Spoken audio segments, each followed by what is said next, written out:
السلام عليكم ورحمة الله تعالى وبركاته.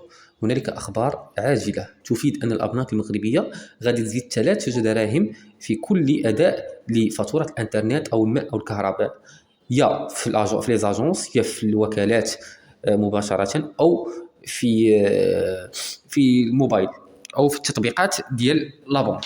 لذا المرجو أنكم ديو معكم 3 دراهم إضافية لأداء فواتيركم المرة القادمة. وهذا جا قرار بلا ما يخرجوا بشي قرار، بلا ما يخرجوا بشي بلاغ.